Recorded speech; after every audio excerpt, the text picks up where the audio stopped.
Hey guys, and welcome back to another Tech Tutorial Tuesday, the series where you guys ask questions and I do my best to answer them as quickly and efficiently as possible. And today we are doing the installation and configuration of InfluxDB and Grafana on Home Assistant.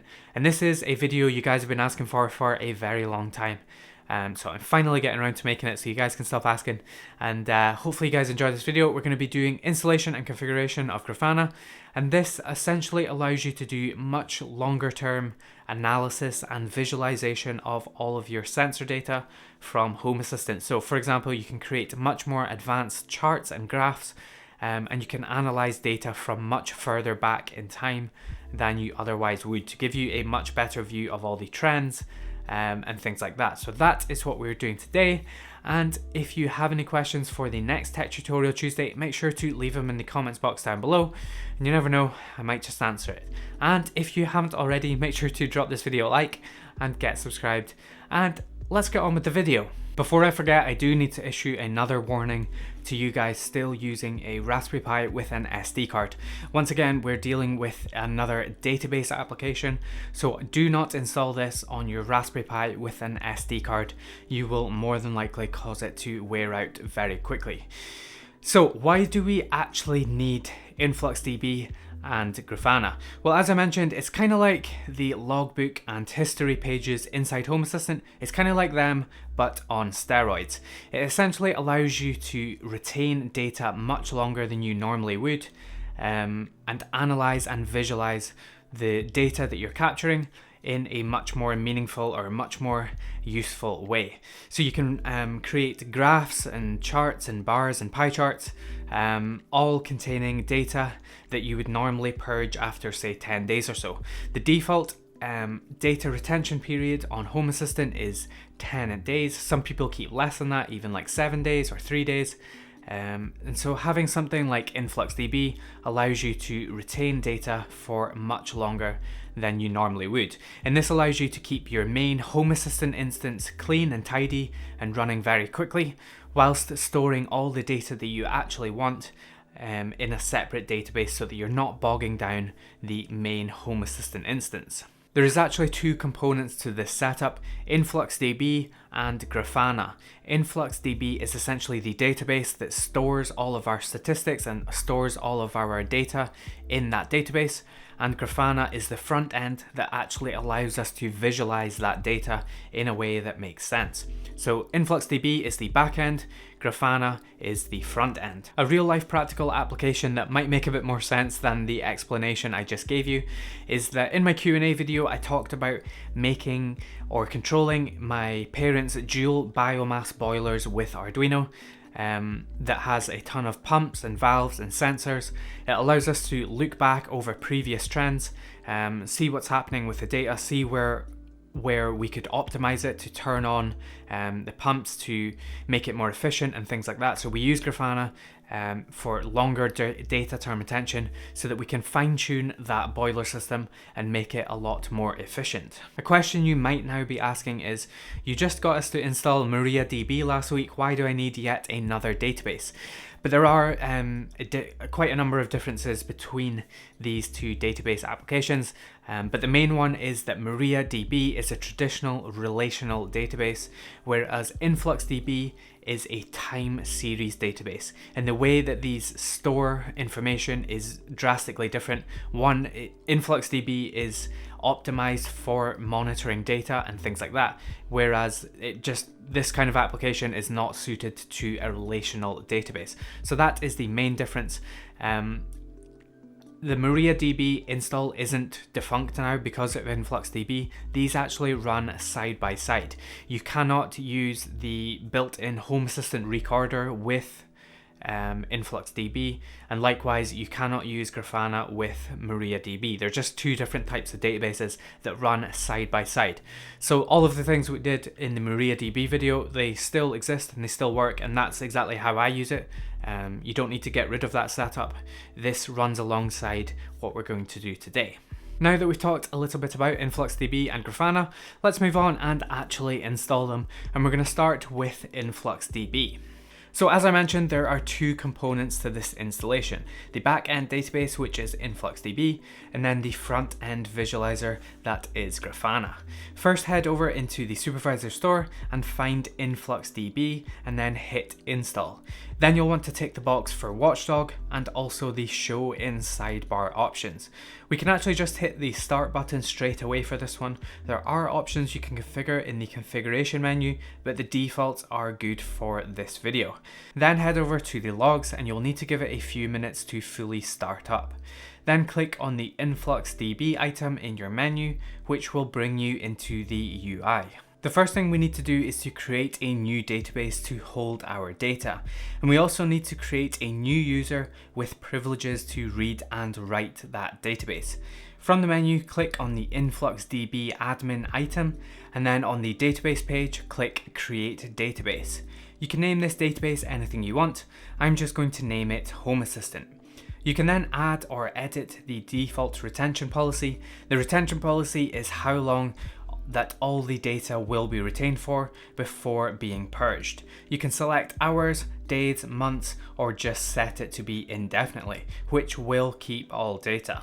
Make sure to give this some consideration before going ahead, and make sure not to change the name from AutoGen, otherwise you will run into issues. Once your database is created, head over to the Users tab, and we're going to create a new user which has access to read and write the database we just created.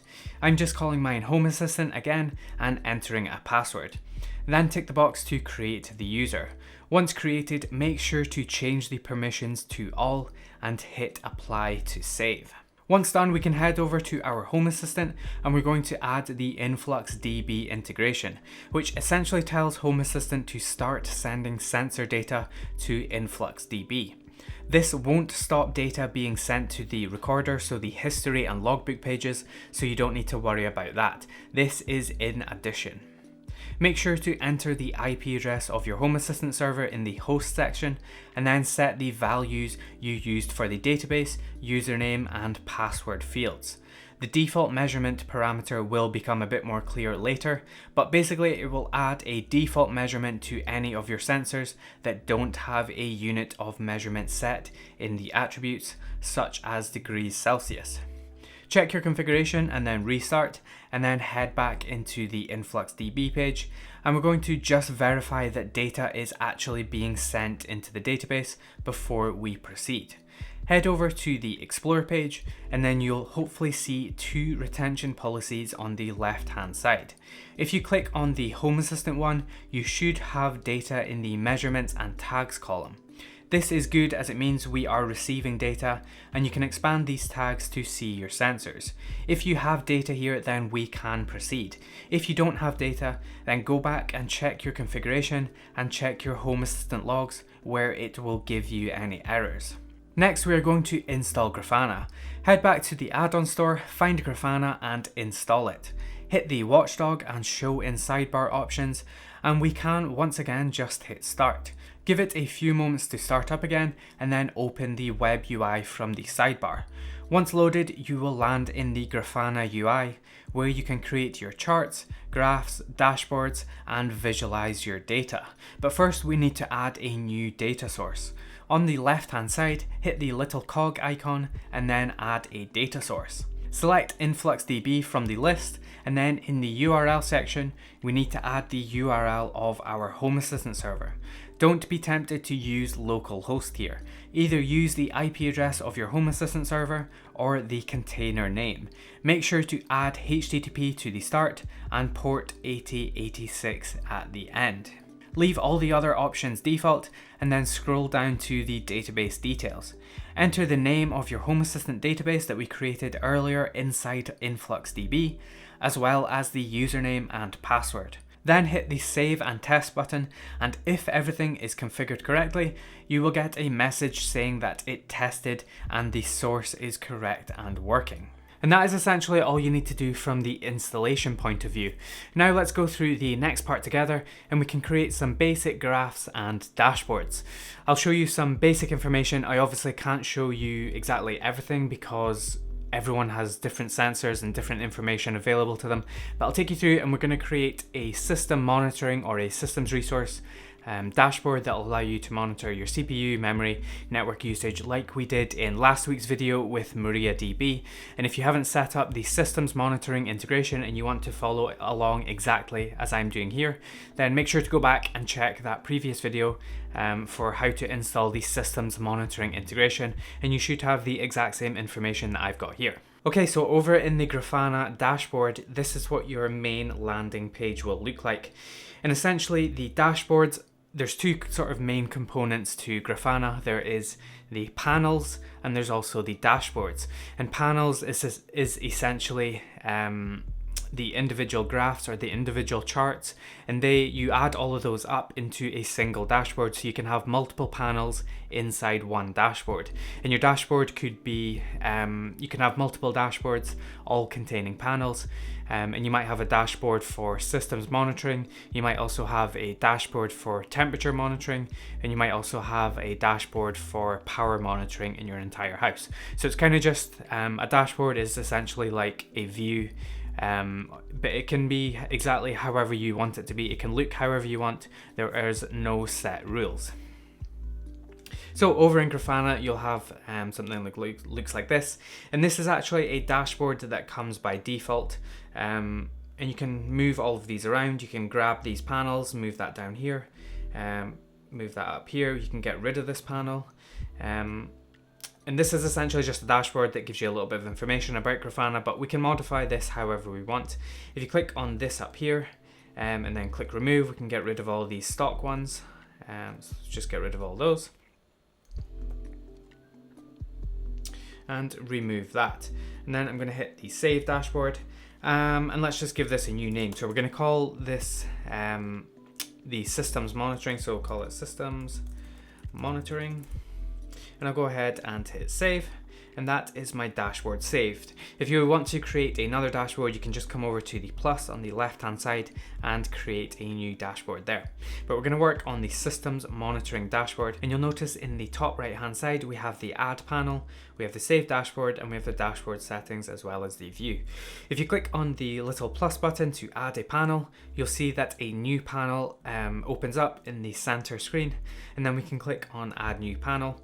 And this will essentially, this is where we kind of create our panels or create our graphs and get the information to display exactly how we want it. It's pretty customizable. There are a lot of options to choose from, but we'll go through some of the basics down here. So in the middle here is what your data actually looks like as you're going along. So this is kind of a live preview of all of these other options that you're currently configuring. And this down here is or on the bottom left hand side is your query, and that's essentially how you obtain the data that you want to visualize, and we'll go through those in a second.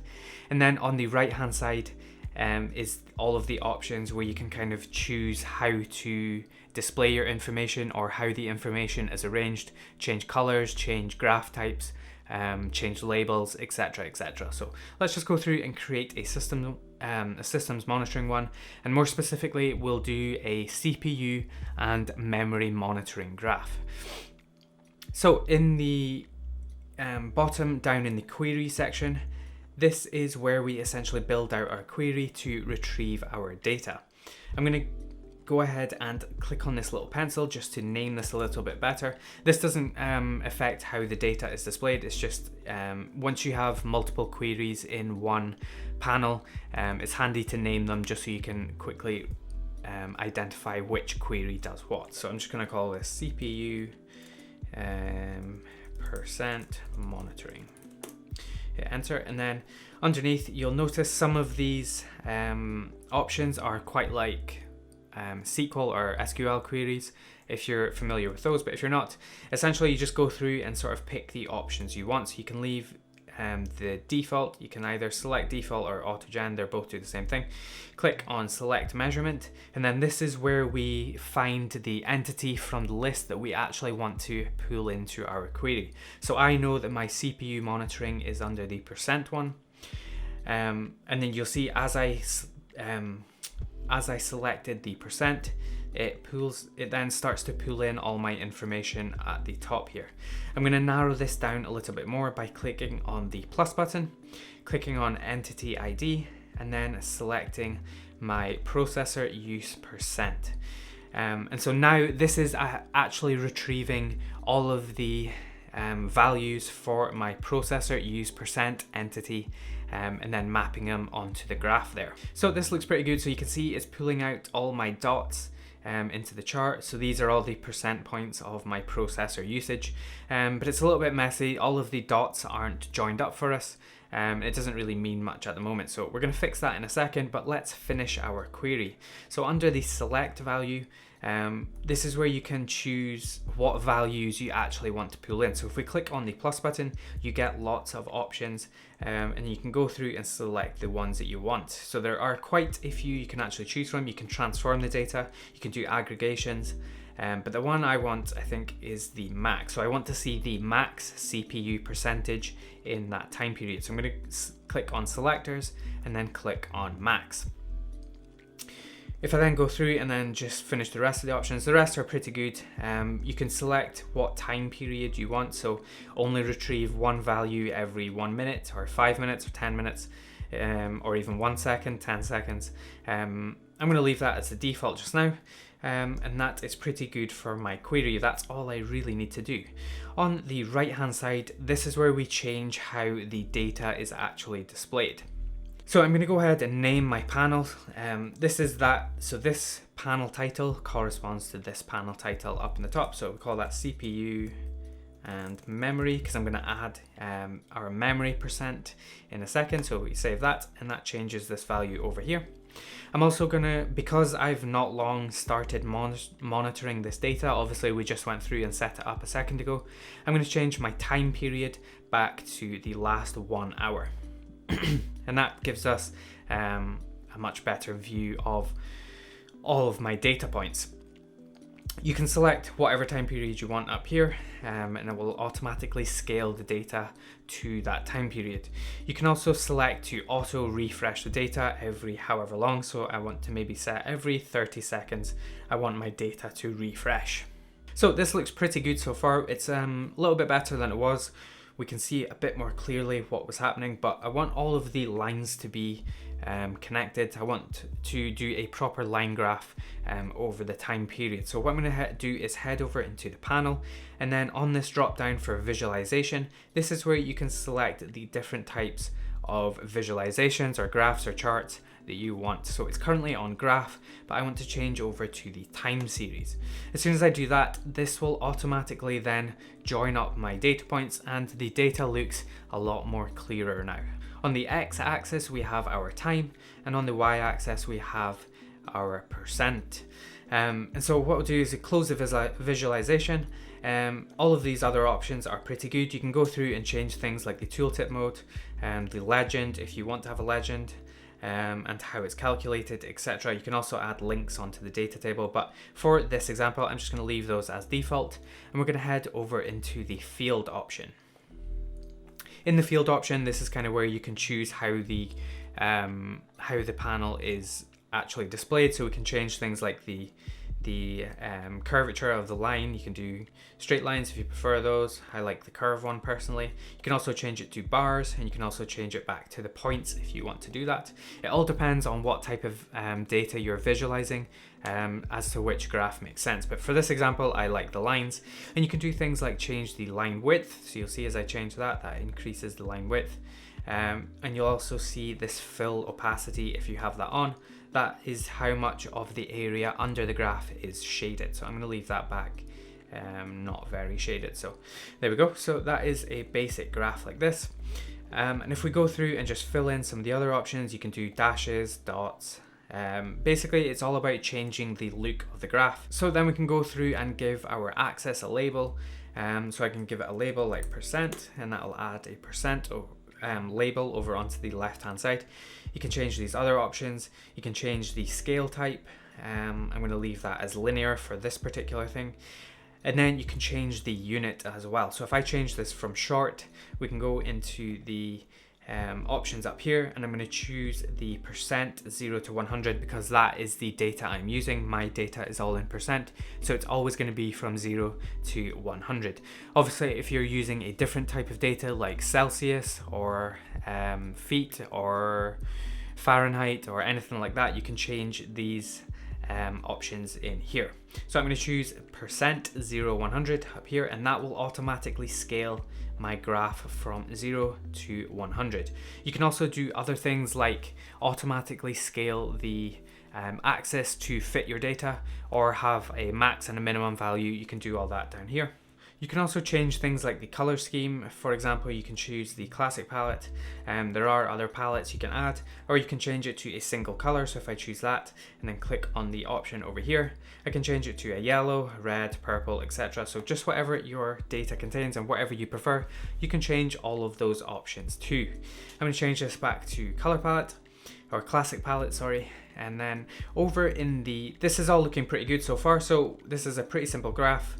It's very easy to read and it looks great. So the next thing I want to do is to add my memory percentage. So I come down back into the query and then click on the plus for the query, and I'm going to give it a proper name. So this time I'm going to name it memory percent, and I'm going to hit enter. And then on my memory percent query, I'm going to do a select measurement of percentage once again. It makes sense to group values that all have the same unit of measurement into the same graph. So for example, add entities that all have the same unit of value, so percentage onto the same graph. Add other values that have Celsius onto a different graph. It doesn't make sense to add a value that has a percent and also a Celsius onto the same graph, because the scales are going to be completely different and things like that. So try and group your graphs into things that have the same unit of measurement. So I'm going to select my where, which is going to be an entity ID, and I'm going to select memory use percent. And that is added onto the graph instantly, and we can go through, and I'm going to select the max again because I'm more interested in seeing those peaks than I am on seeing the mean value. So that is added straight onto the graph there, and I'm going to leave the rest of the options as default. You'll notice up here that it gives us a legend for percent max and percent mean, and that does not really give us a very good indication. So what we're going to do is down here in the alias, we're going to set CPU percent, and then down here I'm going to hit memory percent. And so once we've added an alias, that will actually change the value that is displayed on the graph. Sometimes it doesn't always update instantly. You have to press the apply button, and as soon as I do that, that now shows up properly. And to get back into your panel, so this has taken us back to the dashboard. To get back into your panel, just click on the panel name and then click on edit, and that's back. It takes us back into where we were. So that is looking pretty good. The one last thing I want to show you is the override. So if we head over into the overrides, this allows you to kind of granularly control the specific fields or the specific queries, that how they display on the graph. So if we add an override, and then we select fields with name, and then from the drop down you'll see CPU percent and memory percent as well as time, and those correspond to those aliases that I've given them over here. So for example, if I want to change the color, I'm going to come in and I'm going to select CPU percent, and then I'm going to add an override property for the color. So scroll down and find color scheme, and then I'm going to do single color, for example, and then I can change that to, say, for example, purple, and then I can then add another override for the memory percent, choose memory percent, and then add an override property again for the color palette or color scheme, and then choose single color, and from there choose maybe a red this time. And so that looks pretty good. So if we hover over the values, I don't like the way Grafana does this. You have to hover over the exact point to get the value. Maybe there's a way to change that. I don't know if you guys know how to do it. Maybe let me know in the comments down below. I would like it if I just hover over here, it would give me the values, but for some reason you have to do it exactly specifically, which is a little bit annoying. But so yeah, you can see here, that's mapping out all of our values exactly. And that looks pretty good. So that gives me a much better indication as to what's going on. And I'm happy with that graph. So now I am going to click on the save button. When you're saving, you can also select the time range. So for example, you could have on one dashboard, it's set to see the last 7 days. And then on another dashboard, you could have it set to see the last 24 hours or 6 hours or whatever you want. So go ahead and save your dashboard and then click on apply, and that takes us back out to the dashboard view. So we've added one panel there that we can then resize and do whatever we want with it. So we can drag them out, we can drag them bigger, you can rearrange them. Once you have more panels, you can rearrange them. I obviously only have one at the moment, so we can only do this. But you can see how it's very modular, and you can drag and drop things, you can display them however you want. Let's go ahead and create another quick panel, maybe a different type. So let's go ahead and drag this out a little bit over to here, and then we're going to let's create a disk usage graph. So go back into add panel, click on add panel, and then this time I'm going to name my query, and that's going to be disk usage. And then from the measurements, once again, I want the percentage, and I'm going to choose the entity ID and then select my disk usage. I also want to see the max again for that. Actually, I want to see this time, instead of choosing a max or an average or something like that, we're going to choose the last value. So I want to see the last disk usage that was currently recorded. It's just for things like disk usage might not really change that much, and you always kind of want to see the last value. It makes more sense to see the last value, so that's why I want to choose the last value there. And then over on so that is looking pretty good for our graph. You can see I don't really have that many data points, which is fine. In the panel title, I'm going to set disk usage, and that's good for there. From the visualization, I want to choose gauge, and that's going to turn my graph into something that looks like a gauge, and that is excellent. If we then head over into the field options, and I'm going to set my unit, which again is going to be percent from 0 to 100, and that automatically scales those bounds, or scales the gauge to 0 to 100, so it makes more sense for the data that I'm using. We can then go ahead and we can do things like set the threshold. You can have the color change depending on the value that is currently being displayed on the graph. So for example, if I were to, the current value is 32.4%. If I were to change the red value to say 30%, that will then change the color of the graph. Every time the value goes above 30%, it will then change the color of the graph to red. And you can also add in different thresholds. So for example, maybe at 30% I want it to be yellow, maybe at 50% I want it to be red. Those aren't very good values, but just for this example, you can see how that looks, and it also gives you the thresholds around the very outside edge of the graph. That is looking pretty good. If we change that to %, and that's kind of all I really want to do for there. So we're going to go ahead and click apply, and that brings us back and adds it onto the graph next to our other the first graph that we created. And I'm going to go ahead and chuck this in at the end, so it looks a little bit like this. I'm going to go ahead and save my dashboard, save it again, click on save, and my dashboard is now saved. Let's add one more type of graph that isn't a %, so let's add, hopefully this isn't getting too long for you guys. Click on add panel, and I'm going to add all of my, say for example, memory onto one panel. So click on add panel, and then this time I'm going to choose actually let's do a network bandwidth one. So in my query, I'm going to name this network in, and then from the measurements, I'm going to click on select measurement, and this time I'm going to choose, I think it's megabits per second, and click on the plus button, click on entity, and then I'm going to select my throughput in from the graph there. I'm going to then grab the max value. Once again, I want the max memory usage or network throughput. And then this time I'm going to give my panel a title. So we're going to call this network bandwidth, because we're going to add both values onto the one graph.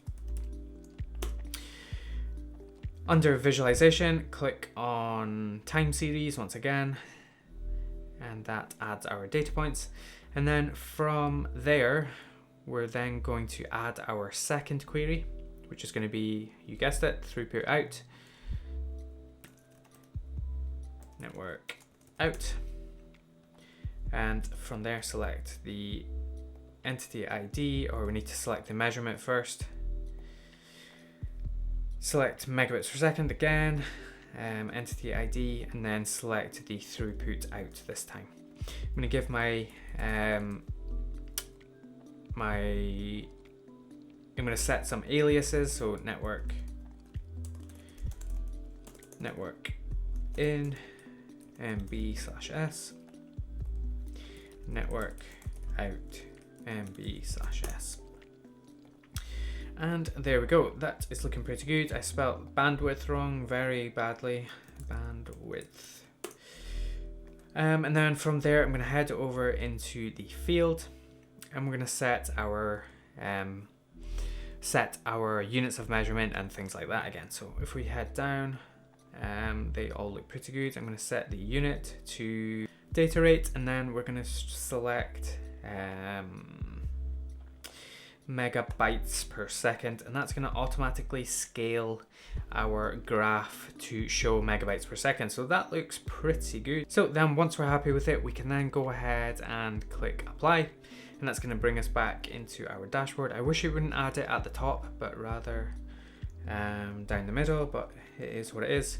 So there's our network bandwidth graph, and then let's finally add a memory graph. So we click on add new panel. I'm going to do this very quickly now because I'm assuming this is getting very long. We'll add a query, and we'll call it memory used. Select a measurement. We're going to select MIB for megabits. Click on plus, entity ID, and then we're going to select the memory used. And then in the field, I want to see the max. We click on plus, click on selectors, and click on max.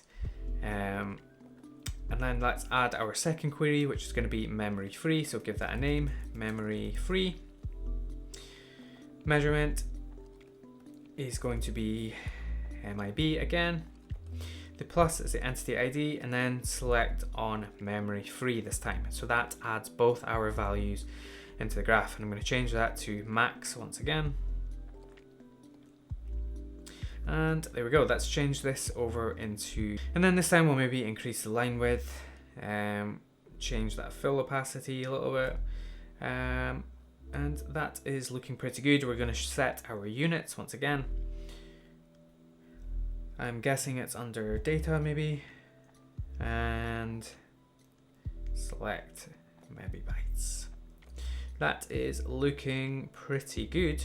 If we then go ahead and apply, and then drag our graph down. Oh, I didn't give it a title, but it doesn't matter. And so that is kind of what our graph looks like. So very, very functional for monitoring or keeping an eye on our Home Assistant. Obviously, you can do this with whatever data you want. You can monitor temperatures and things like that. I'm going to go ahead and save my dashboard now. Click on save. And then anytime I go back out, so if I head back out into Home Assistant, and then if I head back into Grafana, you'll see that it drops us back on the home page, and then I can select my systems monitoring dashboard from the recently viewed dashboards, or I can head over into dashboards and click on manage, and you'll see our systems monitoring dashboard shows up. Click on that, and it brings us right back into the view that we were already in. So I can go ahead and select different time periods.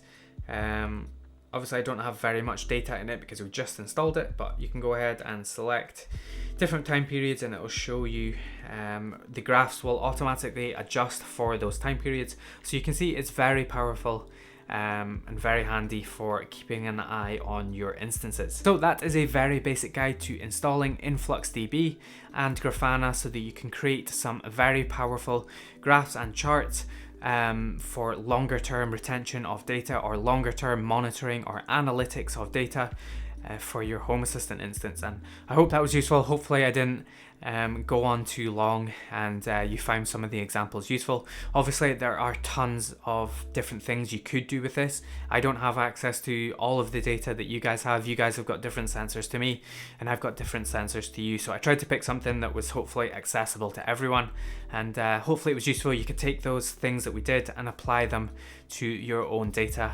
And hopefully it makes sense. Hopefully you see some value and you see some use for this add-on. So hopefully you guys enjoyed this video. That's about all the time we have for. Hopefully it made sense. If you don't, let me know if you have any queries or questions, things I didn't cover in the comments down below, and I'll do my best to answer them.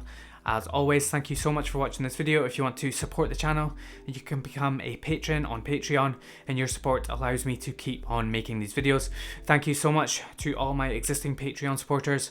I very much am grateful for all of the support.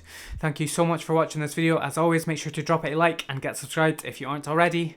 Leave your questions for the next tech tutorial in the comments box down below, and you never know, I might just answer it. And that is all the time we have for. I will see you in the next one.